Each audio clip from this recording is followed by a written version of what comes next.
Hello everyone, Arun here. So this session we will be seeing how we can set up our PC environment for doing development using data science. So for this we will be using what is called a hypervisor or a virtual machine. So basically why we need to do this is basically we'll be installing many softwares as part of our educational purpose. We'll be installing and trying them out. So you would not like to break your system, right? You will be having a system, Windows or Linux or something customized for your office purpose or other purpose, having only the software that you need. So basically all these are you will be installing like 5-10 softwares additionally to test out different features that you will be seeing. So you would like it to be isolated from your actual working environment. So for that, what we will prefer to use in our sessions is a virtual box or a virtual machine. So basically there are many options available. One is called Vmware Workstation Player. Player is a free version, and there is a pro version which is paid as well. So VMware is like the market leader in virtualization. And if you see, you can see the differences between player and pro versions also. So another option for virtual machine is VirtualBox, which is from Oracle, which is a free open source version. So you can directly click on download here, and in VMware, download option is available here. That's player version is for free. So I'll be using VirtualBox. So you are free to use your own version, or if you are confident enough, you can directly install the OS in your PC itself. So you can download the Windows host version. And the OS that we will be using for our series will be Ubuntu. So Ubuntu will be having in the downloads, if you go, you can see long-term support version and the most recent version. So we'll be going to long-term support version. So the current long-term support version is 20.04. So by April next year, 22.04 will be coming. So till that time, we will be proceeding with this. So you can click that. It will automatically download the OS for you. So it is not a big file, so it will take some time depending on your network speed. So and along with VirtualBox, you need to download one more software. I will just tell how to do that. You can just copy the link of the downloads, and then you can just remove the last .exe file from this. You will be taken to the file browser for this VirtualBox version that you are using. So in that you can just have to select this VirtualBox Guest Editions ISO corresponding to the version of VirtualBox that you are seeing. So basically why this is required, I will come to later. So these three softwares, that is VirtualBox, Ubuntu and VirtualBox Guest Editions, you can download. And then I will show how you can install that. So VirtualBox, I have just a earlier version. So we can directly install that. Setups is fine. Install. So it will take a minute or two to install. So once the installation is completed, we will proceed to create a virtual machine running Ubuntu. And actually, the one of the advantages of VirtualBox thing is if you might have seen cloud servers and all, you just need to set up your PC or VirtualBox setting once, and with that single VirtualBox thing, you can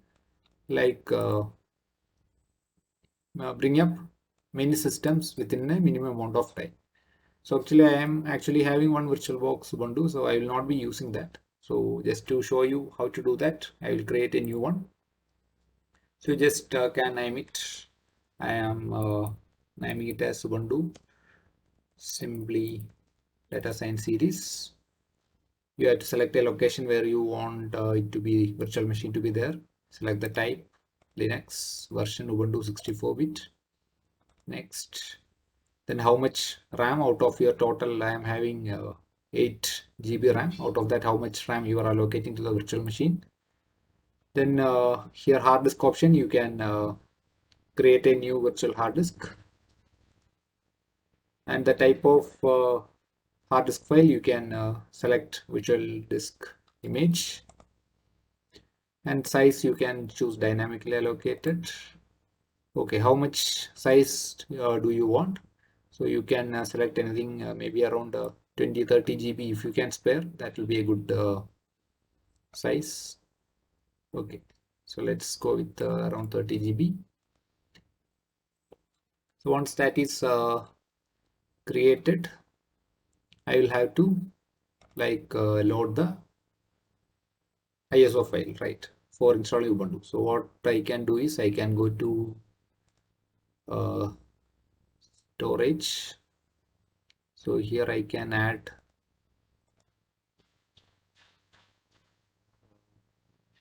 my where location I have put in some location D drive, softwares, Ubuntu I have put. So from there I can choose that. So choose that. Now click OK. Then I can directly start here that corresponding OS. So then it will be similar to when you are installing an OS. Similar way it will take. It will automatically try to boot from the ISO file. It will assume like it is from a CD. So that way. So it will take some time. So after the initial setup, I will stop the recording and I will come back once we need to enter something for configuration settings. During the time it is installing, I will be stopping the recording. So once it finishes loading, you will get a screen like this. You can either try Ubuntu, that will be like a live CD, live USB kind of thing. So since we are using VirtualBox, we can directly go to install Ubuntu.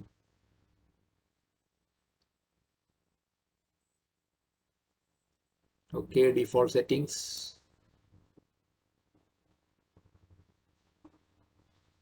Okay, normal installation, download updates.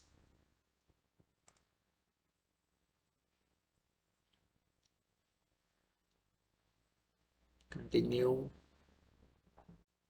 Okay, since we are doing it on a VirtualBox, I can directly give a resist and install Ubuntu. If you are doing on your actual PC, don't do this. Choose something else and allocate partitions accordingly. For that, you can find a number of resources online. So for that, you do this something else. So since we are doing on VirtualBox, I will choose the first option.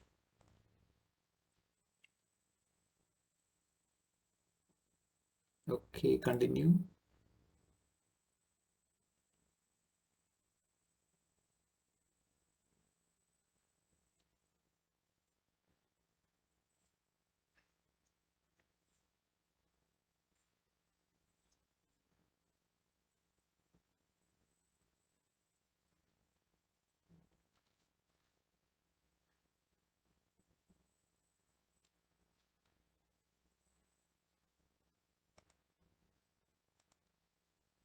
Okay, then you can select your time zone.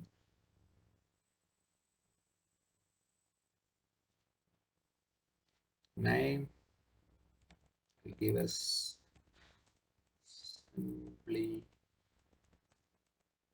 data science.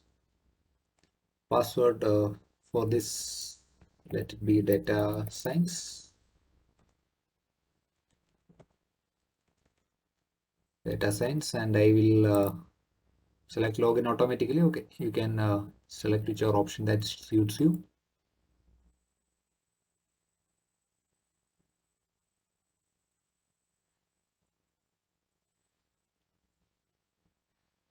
Okay, now it will take some time, maybe 5-10 minutes, depending on your system speed. I will pause for that time. You can wait for it to installation to complete.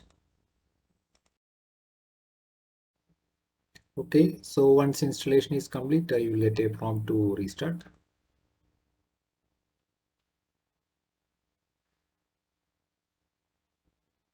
This is just similar to a PC restart. So it will boot up into your newly installed Ubuntu distribution. Okay, then it will ask you to connect online accounts. You can do that as you wish or skip setup live patch required.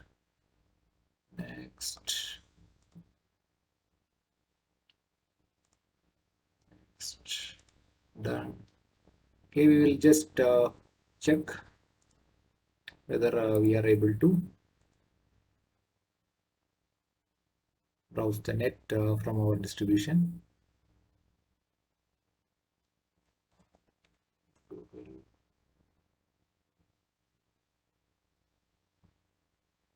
Yeah, it's working. So that completes our setup of VirtualBox. And we downloaded one guest editions. So the use for that is if you want to transfer some files between your host PC and this guest OS or something, you can install that. You can go to devices, optical drives. Then you can choose a disk file where you can add that guest editions file. I have already done that. So then you can should be able to like run that and set up the guest editions package. So it is intended to be automatically started. Would you like to run it as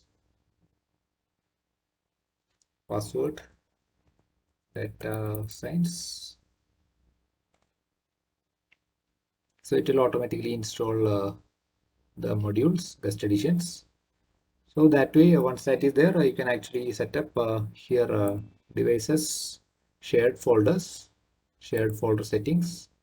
There you can actually machine folder, you can add whichever like your downloads or documents, whichever folder you want. You go and add here and set it as auto mount. So with that way, you can actually choose your folder and access it from your inside your VirtualBox. That is only if you want. Since net is available anyway, we can always upload and download things. So that may not be necessary sometimes, and you can upload as necessary. So this concludes our setting up the VirtualBox session. Okay, thank you all. This is Arun signing off. Thank you.